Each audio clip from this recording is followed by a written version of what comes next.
우리 경제와 관련해서 이제 닥쳐올 후폭풍 좀 사실상 걱정이 되고요.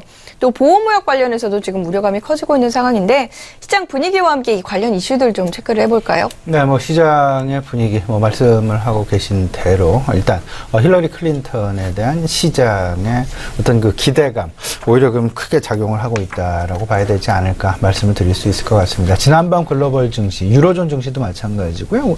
미국 증시도 그랬고 우리나라 그에 앞서서 열렸던 우리나라 증시 일단은 플러스권 마감하는 그런 모습들 결국은 힐러리 클린턴에 대한 시장, FBI 조사 종료라는 그 호재 자체가 상당히 시장에 긍정적으로 작용을 하고 있다.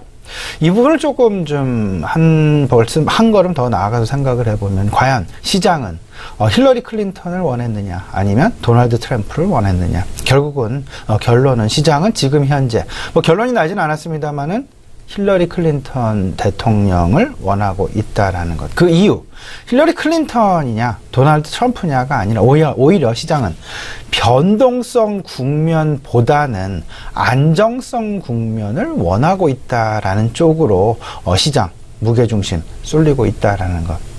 나도 마찬가지가 될 것 같습니다. 시장 물론 주식 투자자와 그리고 변동성 투자자와 아니면 모멘텀 투자자 이런 부분들과 아니면 지속적인 방향성 투자자라는 그런 차원 속에서 생각을 좀 해본다라면 특히나 내일 모레 이제 옵션 만기가 지금 예정이 되어 있죠. 옵션 만기, 옵션을 매매를 하시는 분들 결국 옵션 투자자들은 변동성에 상당 배팅을 하시는 그런 분들일 수밖에 없을 것이고 그 속에서 오히려 시장 도널드 트럼프를 원할 수도 있었다. 하지만 현물 투자 결국은 안정성과 방향성을 추종하는 그런 시장에서는 변화보다는 안정을 원하고 있다라는 그런 그림, 그런 분위기 바로 읽을 수 있는 그런 계기가 아닐까 생각이 됩니다.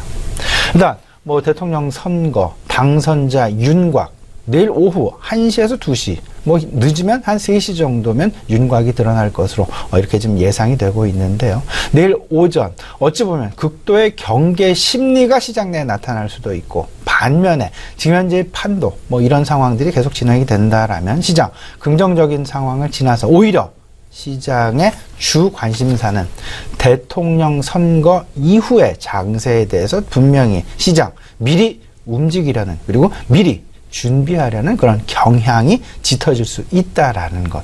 극도의 경계감 속에서 미리 대비하는 그런 부분들 분명히 나타날 수 있다. 분명한 것.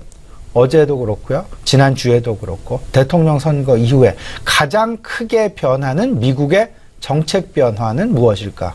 결국은 두 가지로 요약이 될 수 있을 것 같습니다. 첫 번째는 계속해서 이야기가 되고 있는 보호무역의 강화 부분. 그게 첫 번째가 될 것 같고요. 두 번째는 이제 대통령 선거가 끝나고 나면 대통령 초입, 대통령이 정권을 잡은 이후 이제 초입 부분에는 통상적으로 새로운 어떤 그 정책이라든지 이런 부분이 나타나게 될 텐데 그 새로운 정책의 뒤에는 항상 돈의 쓰임새가 딸려오게 마련입니다. 그 돈의 쓰임새 한마디로 말씀을 드리면 재정정책이다라고 말씀을 드릴 수 있을 것 같은데 재정정책의 확대가 분명히 나타날 수밖에 없을 것이다 라는 것. 그에 대한 기대감이 오히려 크게 작용할 여지가 있다라는 것. 그렇다면 이제 앞으로 남아있는 글로벌 이벤트 미국 대통령 선거, 오펙 공식 회담 그리고 12월 13, 14일에 열릴 FOMC 회의. 단순하게 통화정책과 재정정책을 놓고 본다라면 통화정책은 긴축의 방향으로 움직이려는 경향이 있고 재정정책은 확대의 방향으로 움직이려는 경향이 시장 내에 나타나게 될 것이다. 그러면 재정정책의 확대, 정부정책의 방향성에 맞춘 투자, 방향 우리가 좀 맞춰봐야 될 텐데 분명한 것.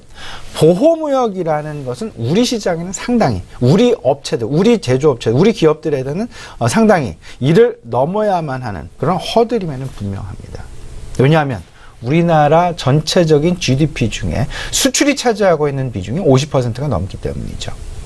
그러면 그 수출의 어떤 그 반대적인 요소, 결국 수출을 저해하는 요소가 미국을 비롯한 중국도 그렇고요, 유로존도 그렇고 보호무역의 강화 태세라는 것이라면 그럼 보호무역을 넘어설 수 있는 그런 가장 중요한 기반은 무엇일까 생각을 해본다라면 역시 제품별 차별화밖에 없을 것이다. 가격의 차별화는 보호무역이라는 장벽 속에서 다소간 뭐 반덤핑 관세랄지 이런 부분에 대한 우려감이 분명히 잔존한다. 하지만 기술력, 제품별 기술 차별화는 분명히 보호무역 가지고는 막을 수 없을 것이다라는 이를 우리 입장에서는 극복할 수 있는 여지가 분명히 생길 수 있을 것이다. 그러면 경기 민감 업종 중에서 우리가 이를 좀 업종별로 좀 살펴보게 된다면 상대적으로 뭐 철강 업종이나 화학 업종, 흔히 말하는 소재 업종, 과연 제품군들, 소위 말하는 커머디티군이다라고 얘기를 하는 부분들에서 과연 기술적인, 제품적인 차별화가 존재할 수 있겠느냐라는 다소간 좀 미흡한 부분이 많이 있다라는 것. 하지만 이를 극복할 수 있는 것, 기계, 그리고 기계의 대표는 뭐 자동차고 정밀기계 뭐 있을 수 있습니다. 그 두 번째는 IT 업종이 되지 않을까라는 그런 생각을 좀 가져봅니다. IT 업종과 기계 업종, 이 부분들이 결국은 반덤핑 관세라는 어떤 보호무역을 우리가 극복할 수 있는 가장 손쉬운 어떤 그 업종 중에 하나가 될 수 있지 않겠느냐라는 부분 꼭 좀 생각을 해 보시고요. 여기에 이제 그 재정 확대라는 부분, 재정 확대는 인프라를 확대한다라는 그런 부분으로 이해를 하시면 될 것 같은데 그 인프라 확대 여러 가지가 있을 수 있겠죠. 결국은 사회보장이라는 부분, 더 나아가서는 뭐 그 도로의 건설이랄지 여러 가지 이제 그 제조 기반의 건설이랄지 통신 부분의 확대랄지 이런 부분이 있을 수 있습니다. 분명한 것, ICT 기반이 그 가장 중심점에 들어갈 가능성이 높지 않을까라는 부분 우리 시청자분 같이 고민을 좀 해보시면서요. 보호무역과 재정 확대 그리고 통화 긴축이라는 이 세